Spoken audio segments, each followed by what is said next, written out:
Sidang korupsi dana PON 20 kembali digelar pada Senin 17 Maret 2025 dengan menghadirkan 6 orang saksi dan dipimpin oleh Ketua Majelis Hakim Tipikor Derman Parlungguan Nababan. Sidang ini mengulas anggaran makan minum yang nilai pagunya mencapai 10 miliar lebih. Julius Pulungun yang merupakan saksi yang bertindak atas nama PT Cahaya Harapan dicecar oleh hakim atas pertanyaan terkait penerimaan dana sebesar 567 juta untuk biaya makan dan minum rapat dan kegiatan di Sekretariat PB PON 20. Beberapa pertanyaan diantara terkait beberapa kotak makan yang dikirimkan ke sekretariat, berapa jumlah tagihan yang diterima sesuai nota dan kapan pembayaran itu dibayarkan.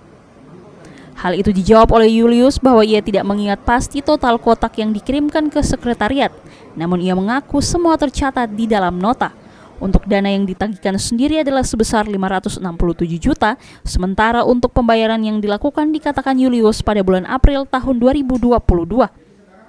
Hakim juga mengajukan sejumlah pertanyaan kepada saksi atas nama Suwarno yang bertindak sebagai PPK atau penjabat pembuat komitmen. Di antaranya hakim memperjelas penggunaan pagu anggaran makan minum sejumlah 10 miliar yang diperuntukkan untuk perihal apa saja. Tak berhenti di situ, dari fakta persidangan terungkap bahwa kontrak yang ditandatangani oleh PPK atas nama Suwarno mencatat jangka waktu kontrak yang dimulai dari November 2022. Namun makan minum yang dibayarkan telah berjalan semenjak Januari 2021 hingga Desember 2021.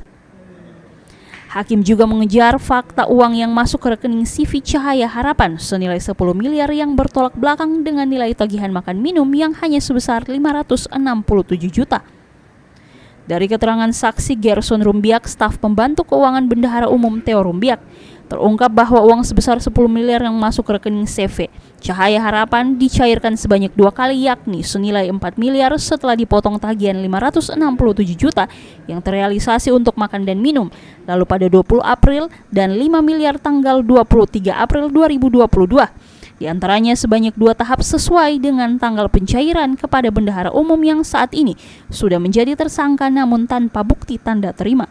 Saksi Gerson juga mengatakan bahwa uang yang diantarkan adalah atas arahan Bendahara Umum Theo Rumbiak. Gerson menegaskan bahwa baik PPK maupun saksi atas nama Jemi Mesak senantiasa bekerja atas arahan dari Bendahara Umum dalam bentuk lisan di dalam ruangannya. Theo Rumbiak sendiri membantah keterangan saksi Gerson Rumbiak dan mengatakan bahwa uang yang diantarkan nilainya tidak sampai 5 miliar dan tidak dilakukan 2 tahap namun lebih dari 2 kali. Usai persidangan tersebut, kuasa hukum dari Theo Rumbiak Bernardus Wahyu Herman Wibowo SHMH menyatakan keraguan atas kesaksian Gerson Rumbiak yang mengatakan bahwa semua yang dilakukan atas arahan Bendahara Umum. Saya meragukan.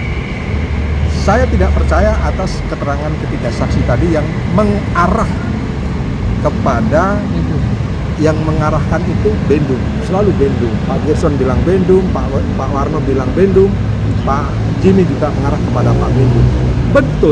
Betul, rapat ada. Tetapi posisinya mana notulensinya kalau ada rapat?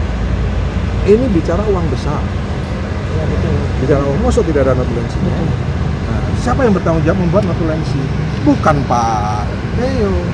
Ya dorang 3 itu. Dan ingat ya, kontrak tidak ada campur tangan dari Pak Theo. Terbukti.